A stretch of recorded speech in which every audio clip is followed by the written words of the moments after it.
Essa é a primeira vez na última década que o Judiciário registrou uma diminuição no estoque de processos pendentes. Segundo o Conselho Nacional de Justiça, o número que batia a marca de 80 milhões de casos sem solução em 2018 reduziu para 78 milhões, com uma redução então de 1,2%. Ainda assim, o número é grande. No programa de hoje, falaremos sobre os principais desafios enfrentados pela magistratura em 2019 e as perspectivas para 2020. O Estúdio News começa agora.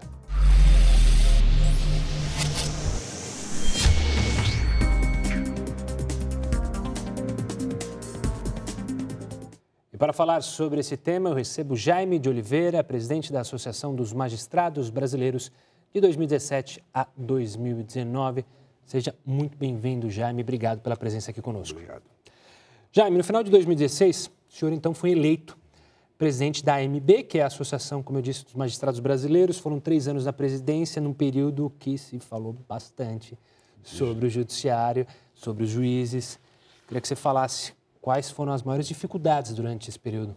Olha, as dificuldades, elas foram muitas. O judiciário foi muito falado porque foi muito utilizado, se recorreu muito a ele. Ele teve um protagonismo muito grande e a AMB participou de todo esse processo. Nós tivemos a reforma da Previdência do governo Michel Temer, nós assumimos logo após o impedimento de uma presidente. O presidente Michel enfrentou problemas no Congresso e isso atinge as relações entre os poderes. Tivemos a reforma, depois tivemos uma nova eleição, um presidente novo eleito, o presidente Bolsonaro, a nova reforma. Então foram 3 anos de intensas atividades e de relacionamento permanente com o Congresso Nacional, com o Conselho Nacional de Justiça, com o CNJ. Então trabalhou-se muito nesse período, enfrentamos muitas turbulências que também refletem as turbulências nacionais, né? Essa divisão ideológica que se instalou novamente no país, todas essas questões abalam as instituições e, evidentemente, o Poder Judiciário também, nesse contexto, enfrenta as mesmas dificuldades. Olhando para frente, então, você passou há pouco o mandato para a sua vice, doutora Renata Gil, que inclusive será a primeira mulher da história a assumir a presidência da associação. Agora, queria que você olhasse, então, para as perspectivas para os próximos anos. Imagino que ainda assim o Judiciário estará muito nos holofotes, até porque, como você disse, essa questão ideológica que se criou no país, essa tensão. Qual é a expectativa, então, para esses próximos anos? Olha, a Renata Gil, que foi, durante esses 3 anos em que eu exerci a presidência, foi minha vice-presidente institucional, foi a pessoa que, ao meu lado, ajudou muito a construir as pautas da magistratura, a pacificar também as relações com o Congresso, que quando nós chegamos, as relações não eram as melhores. Então, eu tenho muita esperança, estou muito confiante no trabalho que a Renata vai desenvolver com a equipe que ela montou, com os presidentes. Ela teve o apoio de praticamente todos os presidentes das associações filiadas da AMB, não foram todos, mas foram quase todos. Ela chega na AMB com quase 80% dos votos da magistratura. Então, isso dá muita legitimidade para o exercício do trabalho dela. E ela é extremamente competente. Agora, é certo que o Judiciário continuará na pauta, até porque isso decorre da Constituição de 88. É uma Constituição bastante extensa, é uma Constituição grande, que traz uma série de detalhamento que normalmente não se encontram em Constituições, e isso judicializa. Tanto que um dos nossos congressos, que a AMB fez em Maceió, foi justamente com esse tema, a judicialização da política e a politização da justiça, que é o que nós vivemos hoje intensamente no Brasil. Isso vai continuar, não tenho dúvida disso. E o Judiciário continuará na pauta nacional. Pegando esse gancho, então, já que o Judiciário ainda terá os holofotes em cima, como você analisa? Isso é positivo? Isso é negativo? É o que temos e temos que saber lidar? O Judiciário, como eu disse, por conta de uma Constituição, que nós vivíamos numa época em que, de 88 para cá, o que se quis foi abrir o Judiciário e, de fato, se você considerar que lá na década de 80 se tinha cerca de 300 mil, 400 mil processos distribuídos por ano, hoje você tem 20 milhões. Ou seja, a população, de maneira geral, também descobriu o Poder Judiciário e ela passou a procurar o Poder Judiciário. O judiciário é demandado. Nós estamos com quase 80 milhões de processos em andamento na justiça brasileira. Não existe paralelo, país nenhum do mundo, cortes supremas como nós temos a nossa, o Supremo Tribunal Federal, o volume de processos que o Supremo Tribunal Federal julga, que cada ministro tem que julgar, isso eu tenho dito, tanto do Supremo quanto do juiz, que isso é desumano. Mas se você comparar com a Corte Suprema dos Estados Unidos, com as Cortes Supremas europeias, é algo estarrecedor. Quer dizer, mas esse foi um modelo que o Constituinte de 88 quis estabelecer para o Brasil. E nós estamos sofrendo um pouco com esse modelo. E, evidentemente, o Judiciário vai continuar na pauta, por quê? Porque as grandes questões nacionais são levadas ao Judiciário, obrigatoriamente. É preciso encontrar esse ponto de equilíbrio, porque as questões da política precisam ser resolvidas lá na política. As questões do Congresso precisam ser resolvidas no Congresso e não no Supremo Tribunal Federal. Pelo menos é assim que eu penso.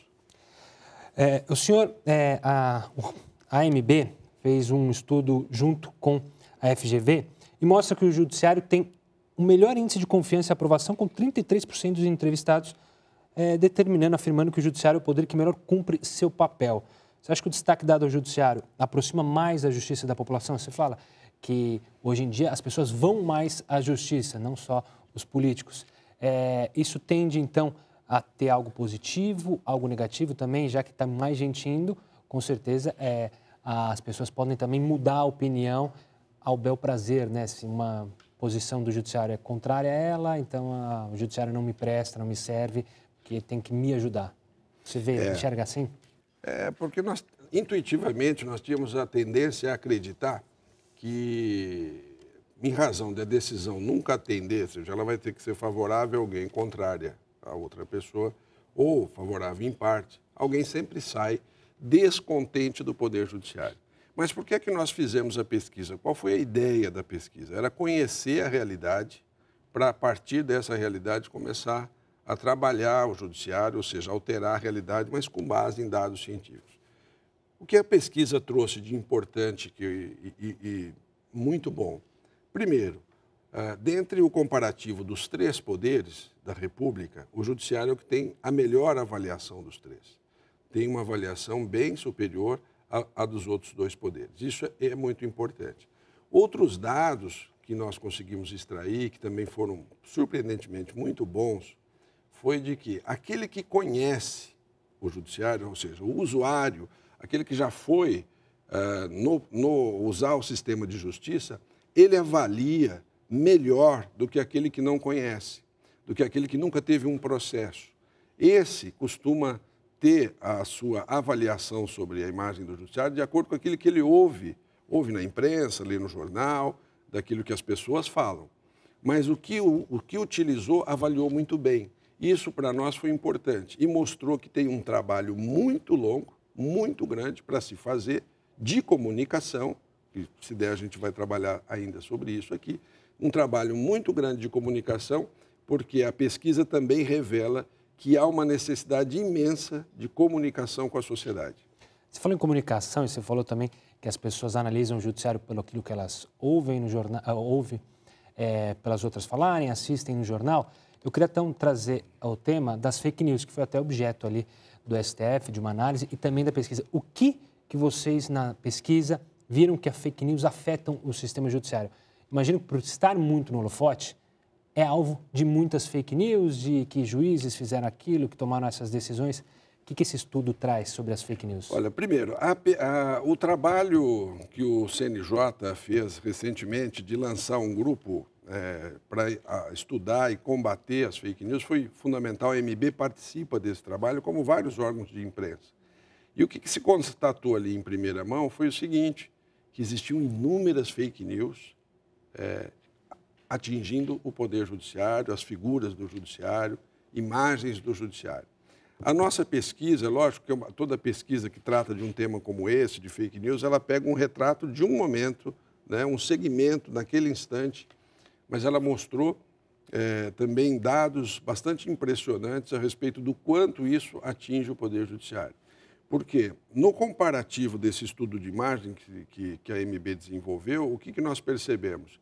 que certas campanhas que estão sendo feitas, e algumas não necessariamente fake news, mas campanhas distorcidas, estão, de alguma maneira, acabando por serem recolhidas pela percepção de parte da coletividade. Como é que a gente percebeu isso? Quando você faz a pergunta espontânea da imagem da justiça, você perguntava espontaneamente, as respostas são boas.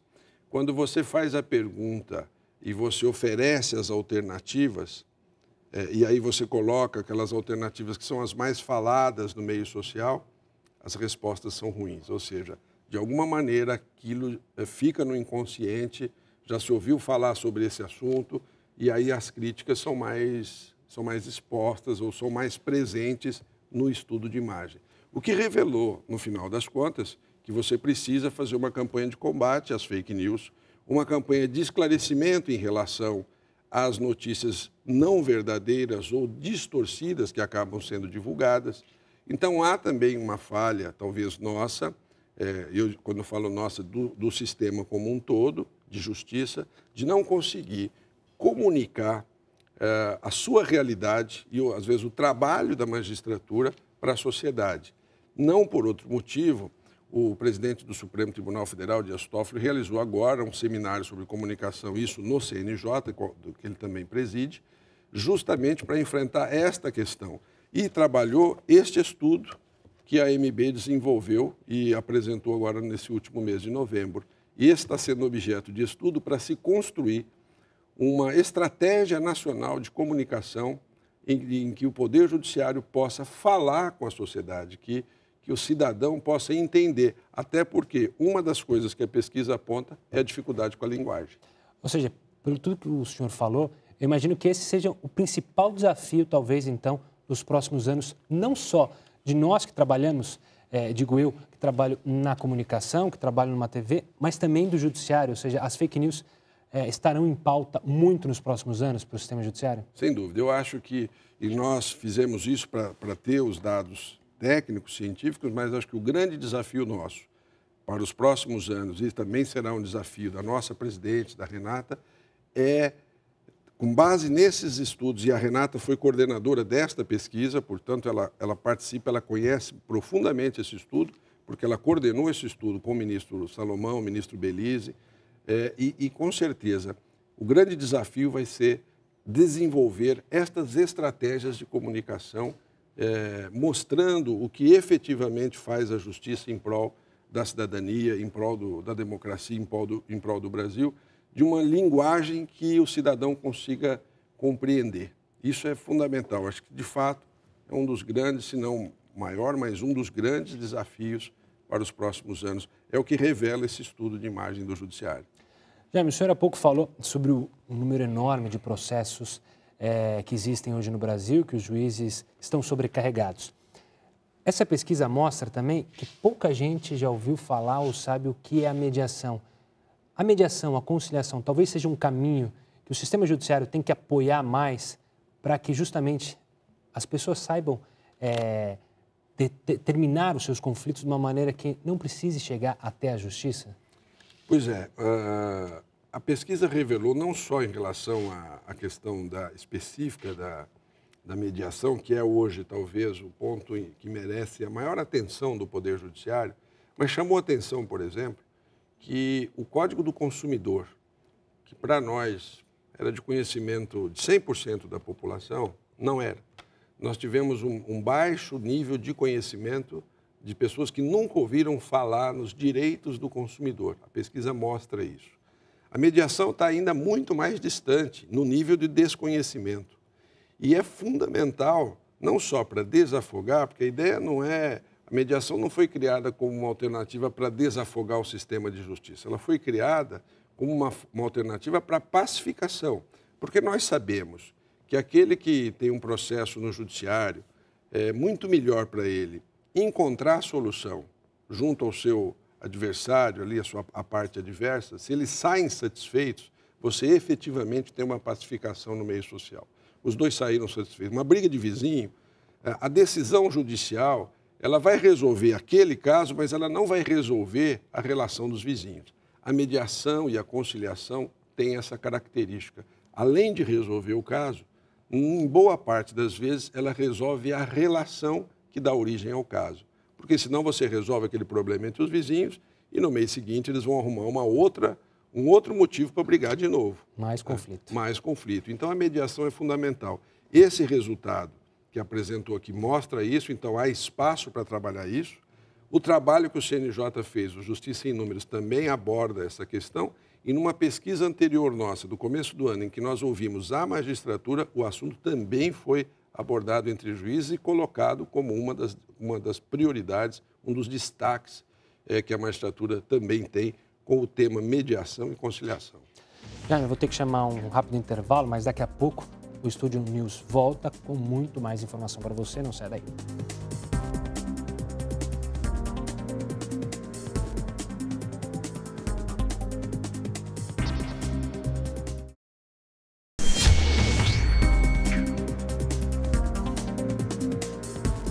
Estúdio News de volta e hoje eu recebo Jaime de Oliveira, presidente da Associação dos Magistrados Brasileiros de 2017 a 2019. Jaime, eu queria tocar um assunto agora na questão política e no âmbito judiciário. A AMB e outras associações judiciárias atuaram bastante, você falou no começo, no Congresso, durante a tramitação da reforma. Você até mencionou que essa relação com os congressistas era complicado. Quais foram as principais preocupações de vocês, da associação, em relação à reforma em si? Olha, a AMB, na reforma, foram dois momentos bem distintos. A reforma apresentada pelo ex-presidente Michel Temer e a reforma apresentada pelo atual ministro da Economia e pelo presidente Bolsonaro. Naquela reforma anterior, nós tivemos um tipo de atuação. Ela era também, no nosso ponto de vista, bastante dura com o serviço público de modo geral. Mas quando passou para esta, num primeiro momento, a reforma tal como apresentada pretendia implementar um regime de capitalização. E o regime de capitalização, do nosso ponto de vista, é terrível, seria um desastre. E aí eu tive até o cuidado de fazer uma visita ao Chile, que foi um dos primeiros países a implantar o regime de capitalização. E lá estivemos com economistas, estive com o presidente da Suprema Corte do Chile, com magistrados, enfim, procuramos entender. E realmente o que a gente viu preocupou bastante. Mas, graças a Deus, o presidente abandonou a ideia da capitalização, mas ainda assim trouxe um modelo de reforma que, em algumas notas, nós chamamos de extremamente desumana. Tentamos o quanto possível conversar com o Congresso, porque, para explicar aqui, não é o servidor público brasileiro o responsável pelo caos econômico que se instalou no país, não é o servidor público brasileiro o responsável pelos problemas da administração. Pelo contrário, né? São os servidores que ainda garantem um mínimo de atendimento a essa população, e aí eu estou falando de todos, né? Do servidor do hospital, do servidor da escola, do policial, até os servidores dos poderes instituídos, da magistratura, do Ministério Público. Então, nós procuramos mostrar isso, mas o discurso que se procurou, havia aí uma série de questões em jogo, mas o discurso que se procurou construir é de que o servidor público é o vilão, né? Muitos compraram isso, alguns governadores estão comprando essa pauta, infelizmente. Isso vai ter um preço muito caro, porque o sistema de pensão que se instituiu é lastimável, é assim, algo desumano, essa foi a expressão que eu utilizei por mais de uma vez.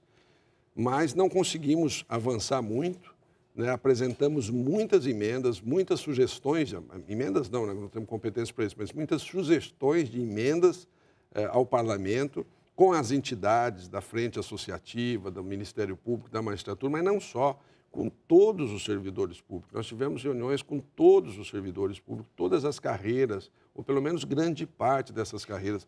Reuniões aqui em São Paulo, quando o deputado Arnaldo Faria de Sá ainda era o nosso deputado federal. Depois ele continuou nos ajudando, mas não avançamos. Agora estamos discutindo com o governador, aqui com a Assembleia, via a Associação Paulista de Magistrados, tentando também evitar que São Paulo cometa os mesmos erros que, no nosso ponto de vista, foram cometidos na reforma nacional, cujos efeitos nefastos nós só vamos sentir mais adiante. E aí será tarde. Quero falar sobre tema polêmico e que a AMB participou também desse grupo de trabalho que discutiu o pacote anticrime que foi aprovado no Congresso, um mix apresentado pelo ministro Sérgio Moro e também do ministro Alexandre de Moraes. Qual que é a opinião de vocês da AMB, a sua opinião, Jaime, sobre esse pacote aprovado, sobre o projeto em si? O pacote apresentado, as sugestões do ministro Alexandre de Moraes e depois aquelas que vieram pelo ministro da Justiça, Sérgio Moro, se mereciam alguns ajustes, e mereciam, nós tínhamos lá algumas preocupações na época com alguns temas. O fato é que, no nosso ponto de vista, acabou avançando em algumas coisas, mas alguns temas nos preocupam, como é o caso do juízo de instrução, que o Brasil inseriu ali no finalzinho, não porque a ideia em si não seja boa, mas é que muitas vezes nós temos uma tendência a colocar no nosso modelo, copiando modelos europeus, ou às vezes modelos de outros países, e vamos colocar aqui sem observar a nossa realidade. O que preocupa a magistratura, mas preocupa muito. O nosso país é um país de dimensões gigantescas. Boa parte da magistratura das comarcas tem um único juiz. E nesse nosso extenso território, no norte, no nordeste, especialmente no norte, você tem distâncias enormes entre uma comarca e outra. Então, você estabelecer esse novo modelo sem um preparo, sem uma estrutura, sem, inclusive, recursos para você adotar isso... Só para explicar para o pessoal, esse novo juiz seria um juiz para julgar e um juiz para fazer andar o processo, né? É o juiz para a fase do inquérito, basicamente, que é o que se está propondo. E em alguns sistemas avança até para a instrução e outro que vai julgar. Mas é o juiz da fase do inquérito e depois o juiz que vai conduzir o processo seria outro. Para quê? Para evitar que as eventuais medidas cautelares na fase de investigação não contamine o convencimento desse magistrado, que seria o mesmo, no nosso modelo é o mesmo o magistrado. Ocorre que, primeiro, nós estamos fazendo uma legislação com base numa situação muito específica. Isso é claro, isso é em razão de Sérgio Moro e Dallagnol. Lava Jato. E Lava Jato no contexto. Então, isso foi colocado por conta disso. Esse é o melhor caminho para se construir uma legislação? Eu tenho as minhas reservas com relação a isso. Isso precisa ser debatido. O tema não foi debatido como deveria ser, com a sociedade, com o próprio Poder Judiciário, com o Ministério Público, com os atores todos, com as polícias, ou seja, simplesmente como a ideia, porque a ideia em si não é ruim, a ideia em si é boa, você ter um juiz para essa fase inicial e outro, isso é muito bom, não é ruim. Só que você não pode simplesmente querer copiar o modelo e colocar aqui se você não observar a realidade brasileira, a estrutura do judiciário brasileiro. Então, você vai enfrentar sérias dificuldades se isso for aprovado como está. A mesma situação ocorreu há pouco tempo com a audiência de custódia. Por quê? Porque nós também não tínhamos estrutura, como ainda em muitos lugares não temos estrutura, para realizar essas audiências como elas precisam ser realizadas. Então, há uma distância muito grande entre a teoria e entre a realidade. E isso é que preocupa. Então, ali, algumas coisas avançaram. Acho que é importante, porque a nossa pesquisa aqui revela o quê? Que a sociedade quer um judiciário mais efetivo, quer respostas mais duras para a criminalidade. Isso a pesquisa revela. Isso está aqui também. E isso é meio que de percepção social. As pessoas não se conformam quando sentem na visão popular, uma certa injustiça de ver uma pessoa que comete crime e está na rua, não está preso, ou fica muito pouco tempo preso e logo depois está de volta, né? E isso foi indagado aqui, isso foi perguntado aqui. Então, essa percepção, ela é uma percepção que se concretiza na pesquisa. E nós, do judiciário, também queremos um judiciário mais efetivo, né? As decisões judiciais têm que ter valor. Não é possível que você possa recorrer e a pessoa nunca cumprir a determinação judicial. Tem que ter um limite. Você tem que ter o recurso, duplo grau, as garantias constitucionais, mas tem que haver um limite. Um limite em que o Estado, juiz, vem e diz, não, agora isso vai ser cumprido. Esse limite não pode ser indefinido. Essa questão também bate muito na percepção das pessoas sobre a celeridade do judiciário, ou seja, as pessoas têm uma percepção que uma decisão demora muito tempo para ser tomada? Uma das principais críticas que nós encontramos aqui, e que é uma crítica que também nós temos isso por percepção social, mas ela se confirma na pesquisa, é a morosidade. A principal crítica que se fez é o judiciário é moroso. Mas também não é difícil compreender que com 80 milhões de processos para 18 mil juízes, quer dizer, um volume de processos extremamente difícil para 18 mil juízes. Adianta só ficar aumentando? Não, nós temos que encontrar uma racionalidade. Hoje nós estamos debatendo internamente, várias escolas da magistratura e o próprio CNJ, a questão da gestão judicial. Nós temos que melhorar a gestão, isso sem dúvida. Só que não é razoável que um juiz tenha que julgar a quantidade de processos que ele julga, nem na Suprema Corte, nem na primeira instância, nem o juiz substituto. Isso por quê? Basta fazer o comparativo com qualquer outro país do mundo que você não vai encontrar uma situação, um alto grau de litigiosidade, como nós temos no Brasil, e um volume desses para os juízes terem que decidir. Porque não é só decidir, o juiz tem que fazer audiência, o juiz de primeiro grau tem que fazer audiência, tem que conduzir a sua unidade cartorária e tem que sentenciar no prazo e cumprir as metas que lhes são impostas, né? E que são impostas para melhorar o sistema de justiça também. Muito bem. Então, isso tudo atinge e afeta o sistema de justiça.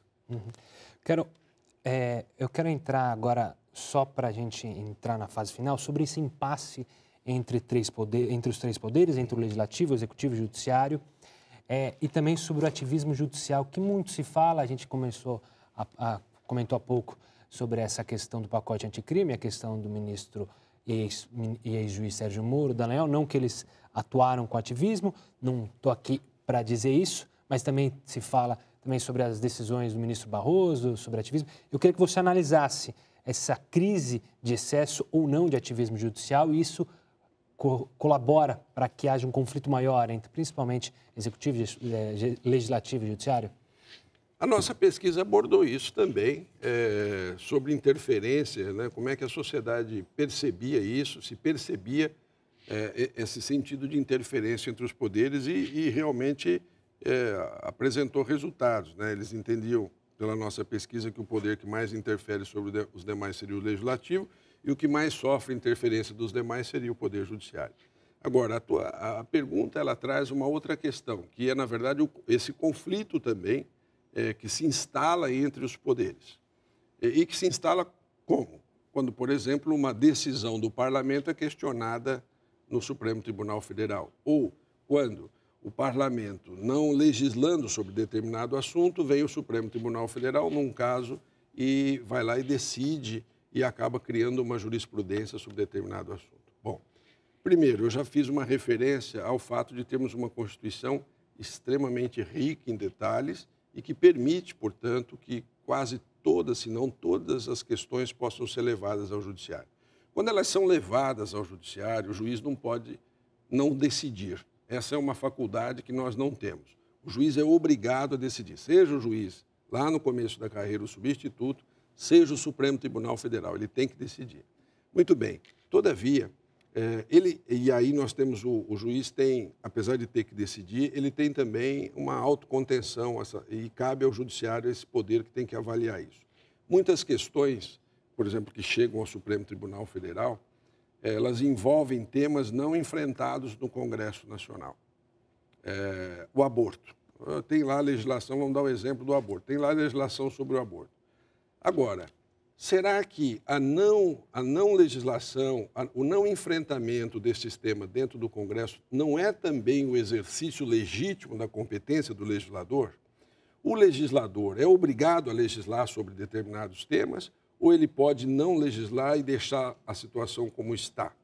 Então, essa é uma questão que tem que ser colocada. Agora, quando o processo chega no Supremo Tribunal Federal, é certo que o Supremo tem que dar uma decisão. E vai dar num sentido ou no outro sentido. Em geral, regulamentando, né, aquela situação. Então, chegou casamento entre pessoas do mesmo sexo, pode chegar o tema do aborto, enfim, podem chegar vários temas que o Congresso, de alguma maneira, não queira enfrentar. Isso gera atrito, é óbvio que gera. Mas os poderes têm condições de construir sobre isso. Agora nós estamos assistindo o quê? O Supremo Tribunal Federal deu uma decisão sobre a questão da prisão em segunda instância, que parte do Congresso entende que não é a decisão que talvez a sociedade queira. Então, começou o quê? Um processo de discussão no parlamento e de se modificar a própria Constituição para colocar lá a possibilidade, como regra, da prisão em segunda instância. Isso é legítimo, faz parte do processo democrático e se o parlamento optar por esse caminho, essa lei pode até também, de novo, a lei, a própria Constituição, porque está correndo um projeto de lei e uma emenda à Constituição. E isso, se vigorar, muda o entendimento que o Supremo deu. Porque o Supremo olha para trás. O Supremo julga aquilo que existe, né? A lei que está vigorando. O Parlamento olha para frente. O Parlamento faz a lei para o futuro, para regular relações futuras. E esse é o papel do Parlamento. Ele tem que perceber o sentimento da sociedade e ele vai construir a sua legislação para o futuro. Essa que está vigorando hoje, o Supremo entendeu que, à luz do que a legislação e a Constituição diz, não caberia a prisão em segunda instância, ainda que numa votação bastante apertada, como foi nesse caso específico. Mas é a decisão do Supremo. Então, cabe ao Parlamento, é legítimo que ele faça isso, e ele está fazendo isso, discutindo, né? Mas faz parte desse momento que nós estamos vivendo. Eu acho que as instituições estão muito fortes, acho isso muito legítimo, o que está acontecendo, tanto a postura do Supremo quanto a postura do Parlamento. Se o Supremo entende de uma maneira e o Parlamento entende de outra, o Parlamento tem como modificar, desde que não seja, lógico, aquelas cláusulas imodificáveis da Constituição. O Parlamento tem condição de mudar a legislação, a própria Constituição. Talvez no futuro esse sirva justamente de exemplo de como se resolvem as coisas institucionalmente, né? Não é com desaforo, não é com agressões, não é indo para a imprensa criticar o outro poder. Institucionalmente, cada um tem o seu papel para cumprir e pode exercê-lo tranquilamente. Como nós estamos com pessoas, eu digo, muito tranquilas, eu digo, na presidência do Supremo, o ministro Toffoli, na presidência da Câmara, o presidente Rodrigo Maia, o presidente Alcolumbre, ali no Senado. Então, essa relação do Legislativo com o Judiciário, ela está muito equilibrada, não há ataques, não há críticas, há divergências. E isso também é bom, é saudável e é democrático. Se todo mundo estiver concordando com tudo, alguma coisa está errada. É importante as divergências, porque o país caminha, né? E com o próprio presidente da República também existe esse diálogo institucional. Doutor Jaime, o diálogo foi muito bom. Pena que o nosso tempo acabou. Quero agradecer mais uma vez a sua participação aqui conosco no Estúdio News. Obrigado. O Estúdio News fica por aqui. Eu recebi Jaime de Oliveira, presidente da Associação dos Magistrados Brasileiros de 2017 a 2019. Você pode acompanhar essa entrevista também pelo Play Plus. Semana que vem tem mais. Até lá.